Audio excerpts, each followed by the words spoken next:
স্বামী যদি স্ত্রীকে মেসেজে তালাক দেন এবং মেসেজটা স্ত্রী দেখার আগে যদি ডিলিট করে ফেলেন, তাহলে কি স্ত্রী তালাক হয়ে যাবে?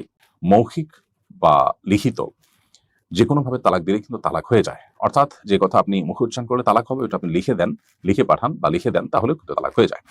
আপনি চিঠির মাধ্যমে লিখে পাঠালেন অথবা মোবাইলে SMS পাঠালেন স্ত্রীকে, তাতে মুখে তালাক দিলে যেরকম হয়, এই পাঠানোর মাধ্যমেও তালাক হয়ে যাবে। কিন্তু পাঠানোর পর স্ত্রী সিন করার আগে আপনি যদি ডিলিট করে ফেলেন, তাতেও তালাক কিন্তু হয়েই যাবে।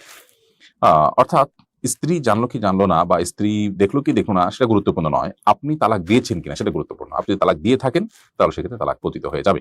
এমনকি যদি সেটা সিন করার আগে ডিলিটও করে ফেলা হয়, খুবই স্পর্শকাতর বিষয়। এই জন্য তালাকের কথা বলবার কিংবা তালাকের কথা লিখে পাঠাবার আগে আমাদেরকে বারবার ভাবতে হবে, সতর্ক থাকতে হবে।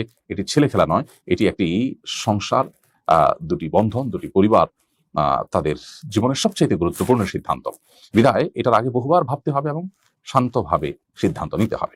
তা নাহলে আমাদেরকে প্রায়শ্চিত্ত করতে হবে, এবং এক্ষেত্রে আসলে তালাক হয়ে গেলে আর সেটাকে ফেরাবার কোনো সুযোগ থাকে না।